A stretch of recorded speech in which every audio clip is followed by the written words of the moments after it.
Everyone. નમસ્તે વિદ્યાર્થી મિત્રો. આજે આપણે ધોરણ 7 સમાજ વિજ્ઞાન દ્વિતીય સત્ર ચેપ્ટર નંબર 2 દિલ્હી સલ્તનત. તો આજે આપણે આ ચેપ્ટરની હવે શરૂઆત કરીશું. પ્રાચીન કાળથી જ દિલ્હી ભારતીય રાજનીતિના કેન્દ્રમાં રહ્યું છે. 12મી સદીમાં તોમર અને ચૌહાણ રાજપૂતોના સમયમાં દિલ્હી વેપાર વાણિજ્યનું એક મહત્વનું કેન્દ્ર હતું. દિલ્હી યાદ રાખજો. 13મી સદીની શરૂઆતમાં દિલ્હી સલ્તનતની સ્થાપના થઈ અને ઈસવીસન 1201 થી ઈસવીસન 1526 દરમિયાન ઉત્તર ભારતના વિશાળ સામ્રાજ્ય પર શાસન કરનાર શાસકોને સુલતાન અને શાસનકાળને દિલ્હી સલ્તનત તરીકે ઓળખવામાં આવે છે. એટલે કે દિલ્હીની ગાદી ઉપર જે રાજા બેઠો હોય તેને આપણે શું કહીશું? સુલતાન. અને જે શાસનકાળ ચલાવે છે, એટલે કે જે આખો જે સમયગાળો હોય છે શાસન ચલાવવા માટેનો, તો તેને આપણે કહીશું દિલ્હી સલ્તનત. આ શાસકો મજબૂત રીતે તુર્ક અને અફઘાન મૂળના હતા અને આ સવા 300 વર્ષ દરમિયાન દિલ્હી સલ્તનતમાં કુલ 5 વંશોએ સત્તા ભોગવી. તેમાં ગુલામ વંશ, ખલજી વંશ, તુગલુક વંશ, સૈયદ વંશ અને લોધી વંશનો સમાવેશ થાય છે. દિલ્હી સલ્તનતની સાથે આપણે આ ચેપ્ટરમાં વિજયનગર અને બહરમની સામ્રાજ્યનો પણ અભ્યાસ કરીશું. તો હવે આપણે જોઈએ કે દિલ્હી સલ્તનતના શાસકો. તો પહેલો વંશ આવે છે ગુલામ વંશ. તો આપણે અહીં ટોટલ 5 વર્ષનો અભ્યાસ કરીશું. એમાં પહેલો જ વંશ છે ગુલામ વંશ. તો ઈસવીસન 1192માં તરાઈના બીજા યુદ્ધમાં સિહાબુદ્દીન ઘોરીએ પૃથ્વીરાજ ચૌહાણની સામે નિર્ણાયક વિજય મેળવીને દિલ્હીમાં સલ્તનતની સત્તાનો પાયો નાખ્યો. મુહમ્મદ ઘોરીના ગુલામ કુતુબુદ્દીન ઐબક મામલુક વંશનો હતો. માત્ર 5 વર્ષના તેના શાસનકાળમાં તેને સલ્તનત સત્તાને જાળવી રાખવાનો પ્રયત્ન કર્યો અને ઈસવીસન 1210માં પોલો રમતા ઘોડા પરથી પડી જવાના કારણે તેનું મૃત્યુ થયું. તમને પોલો રમત તો તમને ખબર હશે. કુતુબુદ્દીન ઐબકના અવસાન બાદ તેનો ગુલામ અને જમાઈ ઇલ્તુમિશ ગાદીએ આવ્યો અને તેને સલ્તનત સત્તાને સર્વોપરી બનાવવા માટે ચેહલગાન એટલે કે ચારગાનની સ્થાપના કરી. એટલે કે 40 તુર્ક અમીરોના દળની રચના કરી. તેણે રાજધાનીનું સ્થળાંતર લાહોરથી દિલ્હી કર્યું. ઇલ્તુમિશને ગુલામ વંશનો સાચો સ્થાપક માનવામાં આવે છે. પોતાના એક પણ પુત્રને સુલતાન બનાવવા યોગ્ય ન સમજતા ઇલ્તુમિશે પોતાની કાબેલ પુત્રી રઝિયાને પોતાની ઉત્તરાધિકારી જાહેર કરી.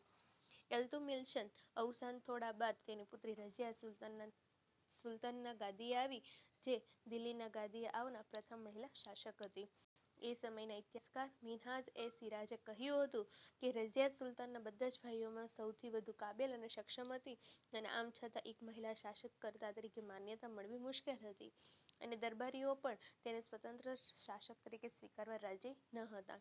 અમીરોની સત્તા લાલચા અને સતત ચાલતા વિદ્રોહને તેના શાસનનો અંત આવ્યો અને તેના અવસાન પછી 6 વર્ષ સુધી રાજ્યમાં અંધાધૂંધી ચાલી, એટલે કે યુદ્ધો ચાલ્યા.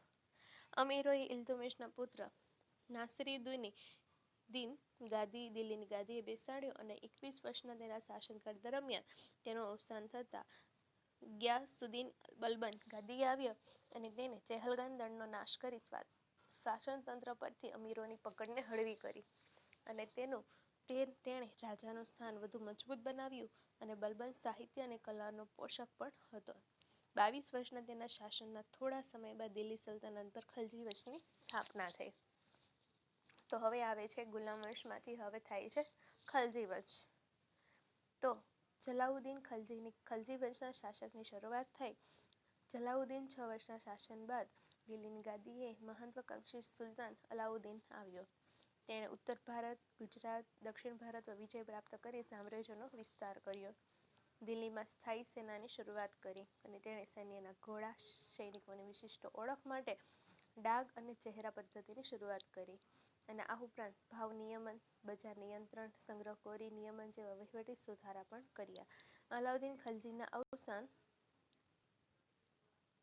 બાદ રાજ્યમાં અંધાધૂંધીનું વાતાવરણ થયું. ખલજી રાજવંશનો અંત આણી દિલ્હીની ગાદીએ તુગલક શાસનની શરૂઆત કરનાર ગિયાસુદ્દીન તુગલક હતો.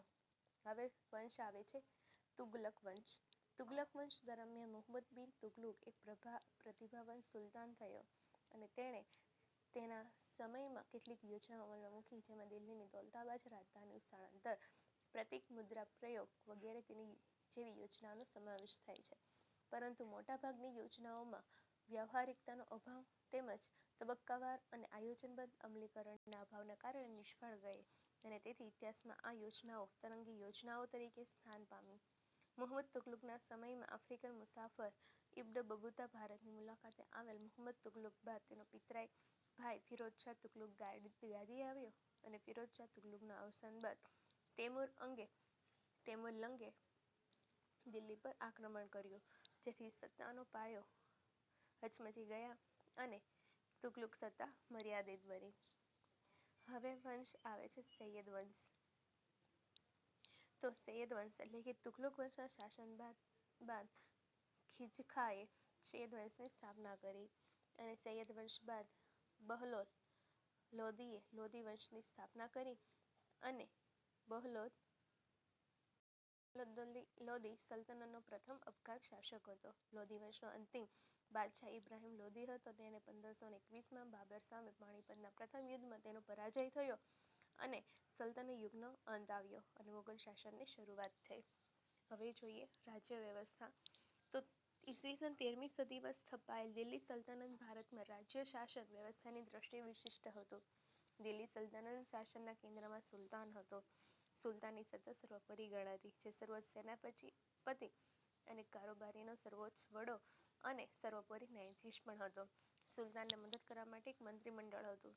મંત્રીમંડળના મંત્રીઓ અને અધિકારીઓની નિમણૂક સુલતાન પોતે કરતો. સલ્તનત શાસન વ્યવસ્થા કેન્દ્રીય, પ્રાંતિક અને સ્થાનિક એમ 3 વિસ્તારોમાં વહેંચાયેલી હતી. તો હવે આપણે તેના પેટા પ્રકારો વિશે જાણીશું. તો પેલું આવે છે કેન્દ્રીય શાસન. તો સુલતાન પછી મંત્રીમંડળ મુખ્ય હતું. સુલતાનનો પ્રધાનમંત્રી વઝીર કહેવાતો, જે વહીવટી તંત્રનો વડો હતો અને આ ઉપરાંત મંત્રીમંડળના સેનાપતિ, પત્રવ્યવહાર વિભાગ, ધર્મ વિભાગ, વિદેશ વિભાગ અને ગુપ્તચર વિભાગ વગેરે વિભાગનો સમાવેશ થતો. આમ થોડા ઘણા અંશે આધુનિક મંત્રીમંડળ જેવી વ્યવસ્થા તે સમયે જોવા મળે છે. હવે આવે છે પ્રાંતીય શાસન. તો સલ્તનત કાળમાં પ્રાંતને જાગીરમાં વહેંચવામાં આવતું, જેને ઇક્તા કહેવામાં આવતું. ઇક્તાનો વડો ઇક્કેદાર કે મુફ્તી કહેવાતો, જે પ્રાંતની કારોબારી અને ન્યાયતંત્રનો વડો હતો. તેનું કાર્ય જમીન મહેસૂલ એકત્ર કરવાનું અને સુલતાને જરૂર પડે ત્યાં લશ્કરી મદદ કરવાનું રહેતું. જોકે અલાઉદ્દીન ખલજી અને મુહમ્મદ તુગલુકના સમયમાં કેન્દ્રીય સેનાને મહત્વ આપતી ઇક્તેદારો પર નિયંત્રણ સ્થાપવામાં આવેલ. હવે આવે છે સ્થાનિક શાસન. પ્રાંત પછીના એકમને જિલ્લા અને તાલુકામાં વહેંચવામાં આવતા, જેને અનુક્રમે શીક અને પરગણા કહેવામાં આવતા અને ગામનો વહીવટ મુખી કે મુકદ્દમ કરતો અને તેને પરવરી અને કારકુન મદદ કરતા. અહીં આપણે આ પાર્ટ 1 પૂરો થાય છે અને આગળના અભ્યાસની શરૂઆત આપણે પાર્ટ 2માં કરીશું.